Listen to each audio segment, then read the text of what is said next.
everyone. So good to be here. It's the last Friday in February. And today I have a really big topic. I haven't been here for a week, so I'm a little bit behind. So today's topic I have for you is awesome. It is, what does a proper portion look like after bariatric surgery? I'm also going to discuss 4 essential components to weight loss post-surgery. And we have a really big topic. So once again, what does proper portion look like after bariatric surgery? That's the question for today. Kim, Tammy, Katie, Bailey, Casey, guys, thanks for joining in today.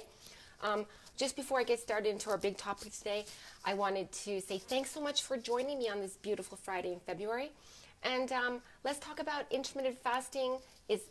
Fasting February is the last week of fasting in February. So we have a 19-5 fasting to feeding schedule. If you guys have been following me with the fasting in February, awesome for you. Hey, Adela. And if you're new to the intermittent fasting world, you have questions, hit me up here on Messenger right after the video, or whenever you're watching this video on replay. I'm happy to answer all your questions about intermittent fasting. Super important tool that all of us can use in the bariatric world. I'm also going to do a draw for 2 Back on Track programs today. They're the Reset programs, 21-day programs. If you're having trouble or you just want to get back to a clean, healthy diet, they're perfect. They work really well, but you need to work them, right, Valentina? So let's get right into it. I really love being able to come to you and talk about topics that I think is super important in the bariatric world. It's like a refresher, a reminder. For those of you that are new to bariatrics and you just had your surgery and you're just less than a year post-op, these are important tips, but it's also for those that have had surgery and they're years post-surgery. These reminders are really important. Tiara, Darlene, Jill. Right, Valentina, she says right. Okay, so let's get right into it. What does a proper portion look like after bariatric surgery? Before we get into it, I have to introduce myself. I'm Sheri Burke, registered holistic nutritionist. I've been working with bariatric patients now for over a decade, and I specialize in bariatric nutrition, and I'm also a surgery coordinator. So are you 6 months post-surgery? Are you 6 months post-surgery? Are you 16 years post-surgery? Tell me here in the comments how far along you are. Hey, Jill, Tina, Rhonda. So if you're recently post-op, you're going to experience a lot of post-surgery inflammation, right? But it takes a few weeks or a few months for that inflammation to come down and to have the standard size of your pouch. So when your new tummy is healed, you'll be able to eat a larger amount of food, even though you're going to feel a lot of restriction once you start eating. It doesn't necessarily mean that you're not going to get full. You get full with a very small amount of food. You have a lot of restriction, even if the swelling has come down. So the question I have for you today is, if you find yourself being able to consume more food after a few months, does this mean you've stretched out your stomach, right? Everyone wants to ask me all the time, is my stomach stretched? Well, going on 3 years, Katie, Joe, right on. So the size of the bariatric pouch is going to vary from person to person. It also depends on what kind of procedure you had. Did you have a lap band, a gastric sleeve, a placation, a mini gastric bypass, a full gastric bypass? Hey Blakey, what's really important is that you limit the size of your meals, no matter what pouch you have, between 3 and 6 ounces per meal. Now, how much is 3 to 6 ounces, right? What does that look like? Hey, Cheryl, 5 years, Tina, 5 years out of surgery. I know, time flies, girlfriend. Okay, so let's look at these. I brought some tools here to show you. A box of soap. Okay, this is 3 ounces. This is the size of 3 ounces. My palm is a size 3 ounces. That's a good way to measure your palm or a small fist. So a deck of cards fits into my hand. That's a perfect model of what a piece of chicken breast or salmon or a piece of tuna, what it should look like, right? Your 2 scrambled eggs will look like this, right? The deck of cards is a little bit longer and the deck of soap is a little bit wider. So that's approximately 3 ounces. My measuring cup, right? This here is 6 ounces in a measuring cup. So a meal or a snack for a bariatric client, hey Anita, should look like between 3, and 6 ounces. I see Tiara there saying going on 5 years. There you go. Katie, Tiara, and Tina. You guys are gals at a totally different part, or in a totally different way right now after 5 years post-surgery, right? You're having a very different experience right now than those people who have been out of surgery for 6 months, for example. But we have to always remember, right, that it's important to still measure your portions, right? So you're going to also see that the amount of food you're able to eat is very different depending on the foods that you're eating. For example, 6 ounces of cottage cheese is going to feel very different to a comparison of 3 ounces of chicken. The texture is different in the two. A more textured food is harder to eat. Hey, Taylor, Violet, Aniti, Blakey, 3 weeks. Wow, time flies, Blakey. I'm going to reach out to you, Blakey, in a little bit. I was just thinking about you earlier today. Hey, Taylor from Alaska. So, guys know what I'm talking about. 6 ounces of cottage cheese or 6 ounces of yogurt compared to 6 ounces or 3 ounces of chicken breast, right? So I believe that portion control is something that we always need to practice with each meal or each snack. Yeah, sure, sometimes we get a little bit of out of control with our meals, but we always have to come back to portion control. You have a tool that helps you with portion control. You need to always be using that tool, right? If you feel that you can eat 6 ounces of dense protein, I want you to be sure that anything you eat after that point is going to be a low-carb vegetable only that you consume after that point. Karen, June, Valentina, I like that stomach teddy in the back. Oh, you like that gastric sleeve teddy? It's cute, huh? Okay. So guys, I want you to portion out the amount of foods you eat on a plate or in a bowl. I want you to not to eat it out of a bag or not to eat it not understanding the quantity of food that you're eating. We all need to have these reminders once in a while. Skyla, hey there. It makes you think and you understand about how your restriction is working for you. Eating mindlessly, for example, processed refined carbohydrates. These refined foods are so easy to eat because they're almost already digested before you even swallow them. So an example of a refined processed carbohydrate would be something like, for example, popcorn or chips or pretzels or cookies, those things that you eat that you never feel satisfied with, right? Because they go very compact into your stomach. It doesn't take a lot of work to digest them, so we're just able to continue eating them whether you've had surgery, whether you've not had surgery. These slider foods are just foods that are the reason people have regain. You just never get full, you never get satisfied. Now, regain doesn't happen when you're eating chicken breasts and salad. It occurs because we allow the slider foods to come back into our diet and into our lifestyles, right? Hey Amber, you guys have any questions so far about portion control?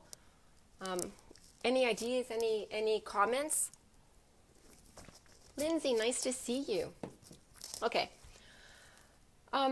Let's make portion control friendlier, nicer, easier by just doing the simple thing of eating off a smaller plate, right? Getting ourselves a smaller plate. If we get a big portion of food and we put it on a small portion of food and put it on a big plate, we're not going to feel satisfied, right? We're going to feel like we're missing out. FOMO. Hey, Rebecca. If we take a smaller plate and fill our plates, we're going to feel more satisfied. So make sure that you're measuring out your food, right? You just know by looking at your piece of chicken, right? You don't have to actually measure it every time. You can eyeball it now at this stage, especially after 5 years or 2 years or 1 year after surgery. Cheryl Sargent, I use toddler divided plates. Exactly, right? Your plate size is, because nobody wants to have a big plate. And Cheryl, you're very recently, oh no, you actually aren't so recent surgery operated. If you have a big plate and that small portion of food, that food just looks lonely on that plate, right? No fun in that. Lindsay, I always use a salad plate for my dinner plate. Exactly. Smaller plates make us feel more satisfied. Hey, Selena, how are you? Okay.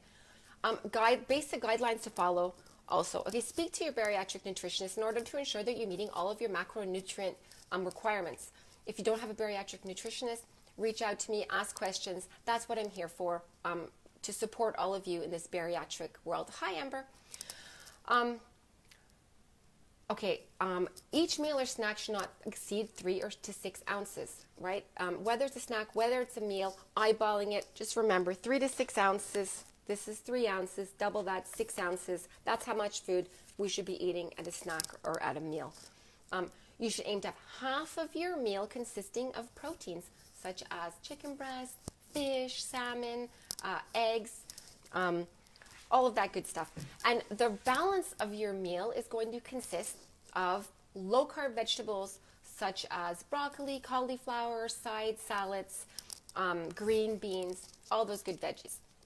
You can take an optional bite of carbohydrates, but have the good type of carbohydrates. Have the carbohydrates like quinoa, like sweet potato, those carbohydrates that are high in fiber.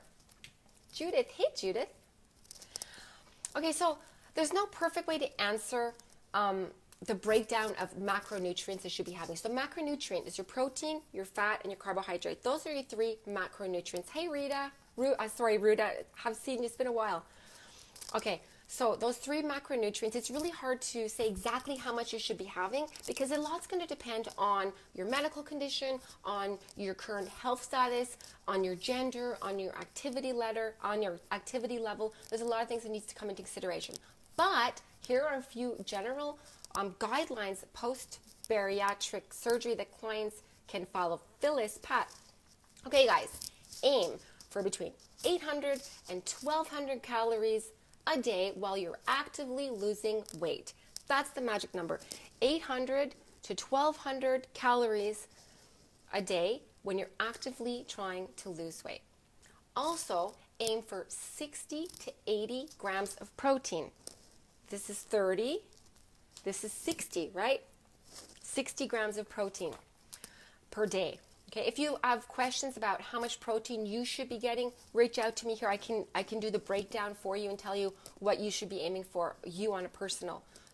I take it the weight that you wish to be or your desired weight. So let's say if I'm 150 pounds multiplied by 0.36 gives you, for example, 64 grams of protein. That's your high number.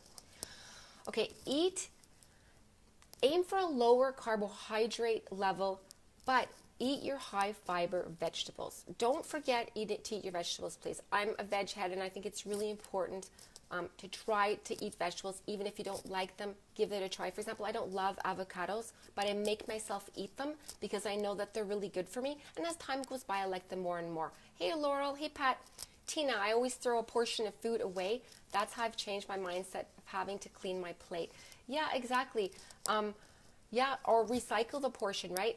Take the portion, take the plate, split it in half and put half of it away for a snack or put half of it away for tomorrow's lunch, right? Get it off your plate, right? Exactly. Good point, Tina.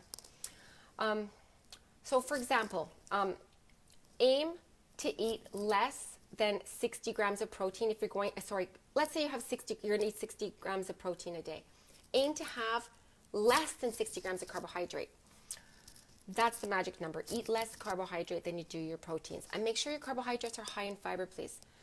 Aim for 20 grams of healthy fat per day. Guys, grab your pen and grab your paper because I'm going to give you an example of post-surgery bariatric breakfast, lunch, dinner, and some snacks thrown in there. Okay, so grab paper and pen.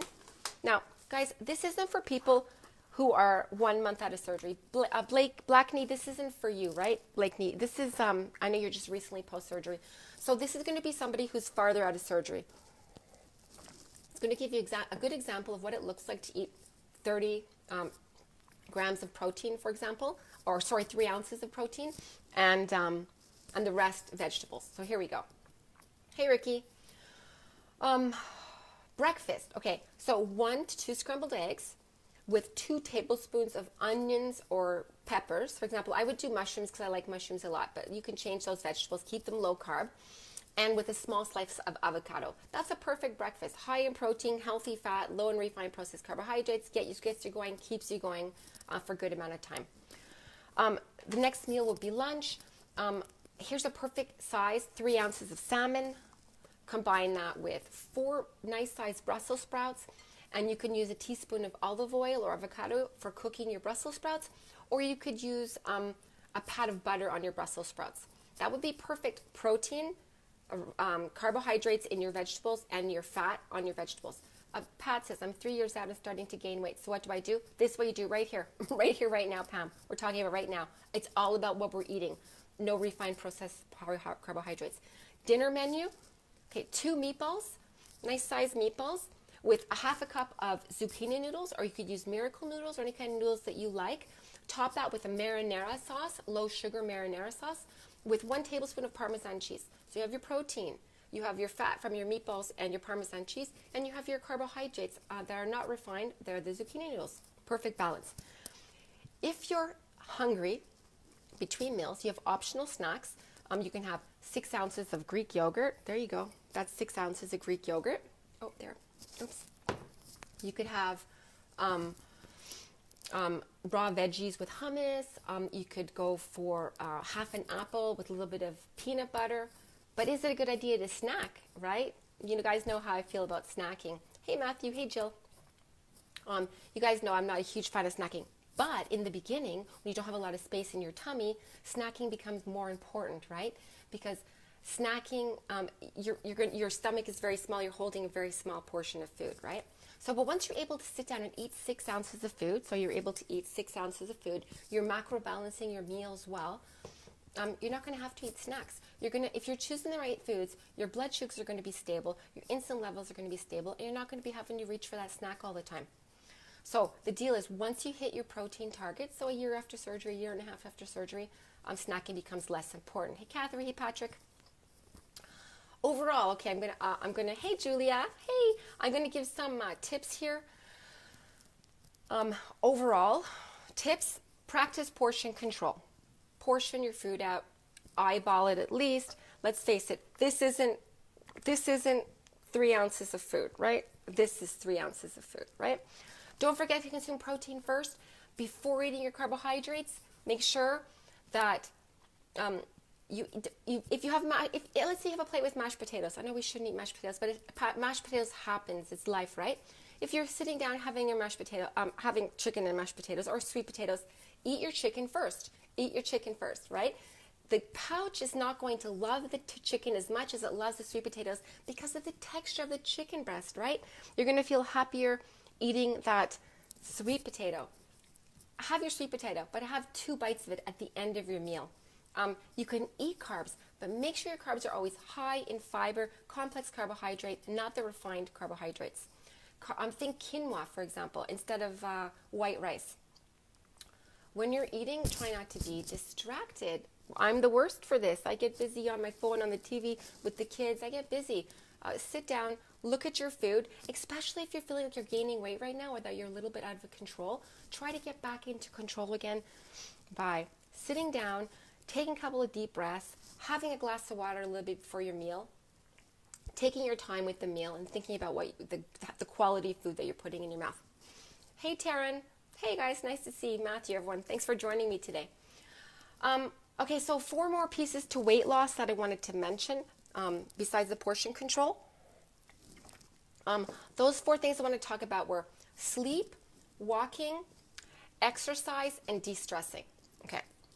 Malena, hey, sleep's essential, right? If you're not sleeping 7 hours a night, it's going to be very difficult to lose weight. Okay, so if you're more than a year post-surgery and you're having a little bit of a stumble or a regain or a stall, look at your sleeping patterns and see what's going on in your life.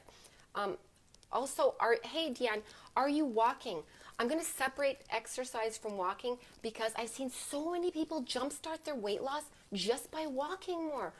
I know the weather sucks right now. I know but let's try to make an effort this weekend to get out on Saturday and get out on Sunday, half an hour walk. I've seen it over and over again. People add exercise to their lifestyle and the scale starts to move again. Also, walking makes you feel better.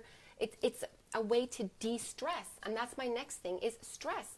It's super complicated and super difficult. But you have to relax. You have to take time for yourself. You need to find a way to de-stress, please. And maybe by walking, it might be a way to de-stress for you. I'm talking a lot today, right? Goodness gracious. If you guys have anything to say, just jump in anytime, right? That's what we're here for. I don't like to talk at you. I like this to be a conversation more. The last component I want to talk about was exercise. Okay, so I'm not saying to go overboard on exercise, especially in the beginning, but it's definitely going to help when it comes to weight loss. Deanne says, I work nights and I have no sleep schedule. Yeah, Deanne, I'd like to work together with you to try to find a way that you could de-stress and try to get a better schedule, because that is going to hinder your weight loss. Not sleeping on the body stresses the body, and that stress raises cortisol levels, and it's like a whole avalanche of things that occur. Hi, Kathleen. So let's talk, Deanne, about not sleeping. I think it's really important finding a schedule. I think, okay, so I'm going back to exercise again, and I wanted to say that weightlifting and cardio is a really good mix. I mean, you don't have to do typical weights in the gym, right? You can do squats, you can do push-ups. I'm going to be making some challenges coming up in March, some relatively easy challenges, some squat challenges, push-up challenges to get us moving, get us ready. Spring's around the corner, right? So guys, I've been talking like 21 minutes now. I know it's really tough to put all of these pieces into place, right? You have the diet and you have the sleep and you have drinking enough water, and I understand. I mean, I personally struggle the most with the healthy diet and with de-stressing. So don't worry about doing it all at once, but try to think about the things that you can do, write them down, and try to make some goals for yourself moving into the month of March. And if you haven't started putting a good diet into place yet, and you haven't started like a walking program yet, then to start by changing what you eat, because it's that, and also by adding a walk, because gets great quick results for a lot of post-op bariatric clients. So guys, I'm almost finished here. Now I'm going to turn it over to you if you have any questions. Oh, I have a draw to make. I'm going to draw for 2 Reset Back on Track programs, the 21-day programs. If you guys are watching my video regularly, you're already signed up for in my magic bowl. So here we go. 2 names this week. First winner is going to be Tiara. Are you there, girlfriend? Tiara Forwardson. Oh, Tiara Forwardson. You just won. I'm going to get in touch with you in a little bit. And the next name? Let me see. Nancy Bessendorfer. There you go. I'll contact you guys after the video and get you guys those online downloadable programs. I'll put the link here. You guys can purchase them online also. Julia, does anyone have trouble with lettuce? Anyone have trouble with lettuce out there? Oh, Lindsay, Julia, I do. Okay. Interesting. Is it a special kind of lettuce? Is it iceberg lettuce? Is it any lettuce? I'm going to make a note right now. I'm going to write this down so that I reach out to you, Julia, talk about lettuce. I'm going to write that lettuce. And also we have Phyllis. Do you have, Lindsay. I'm going to reach out to Lindsay as well to ask about, find out about your lettuce. Katie too has a problem with lettuce. Okay, mine's iceberg mainly. I thought maybe due to no gallbladder. Oh, you know what, Lindsay? Gallbladder mostly has to do with digesting fat, because your gallbladder is a little organ that sits underneath your liver, and I like to think about it about the purse that stores bile. So your liver produces bile, puts it into the gallbladder, and when we eat, the gallbladder releases the bile to help digest fat. It's the fat. So mostly people have trouble digesting lettuce. So let me do some research there about your lettuce and figure that. I've heard that it's something common, actually. It's not the first time I've heard about lettuce being difficult to eat. Anybody else? Okay, so you guys, once again, I don't personally, but a friend does. It goes right through her. Digest. So isn't that interesting? So maybe the problem is with digestion. So it would be a good idea to support the digestive system in order to digest better the lettuce. Yes, that's really interesting. Okay, that's what we're going to do. Julia, Lindsay, I'm reaching out to you guys to talk about lettuce. Okay, I want you guys to join me in this last week. If you haven't done it in weeks 1, 2, 3, 4, okay, no problem. It's the last week in February. 19 hours of fasting, 5 hours of feeding. If you want to start back at the beginning and do 16:8, that's fine too. Just give it a try. I want you guys to attempt a little bit of fasting. Would make me really happy, and I think it would make you guys really happy as well. Hey, Christy. Okay, so March, next week we're starting into March, right? Friday. Ooh, we're getting really close. So it means I'm going to set some diet and exercise challenges, not hard ones, but ones that are going to make a really big difference. This week, going into this week, think about doing the fasting challenge, and also think about portion control, please. I want you to think about portion control. I know nobody gains weight or nobody has a stall. Well, a stall sometimes, but in the very beginning, if we're eating chicken breasts and salad or vegetables, right? Stalls and these kind of things occur because of refined processed carbohydrates and eating the wrong foods, right? Thanks a lot for watching, guys. I'm really happy to be able to sit down with you guys and to talk about bariatric nutrition. I spend a lot of time talking and thinking. It's my job. And so I want you guys to reach out. If you have a topic that you want to discuss, let me know. If you have something special that's important to you, share it, and I'll make a video about it. We can talk about it. Hope you guys have a super awesome, amazing weekend. And here's to the last week in February. See you guys next week. Deborah, watch the replay. Victor, hey. Ramon, thanks, guys. Thank you so much for watching. I hope it was educational for you. Send you guys a hug. Bye-bye. See you soon.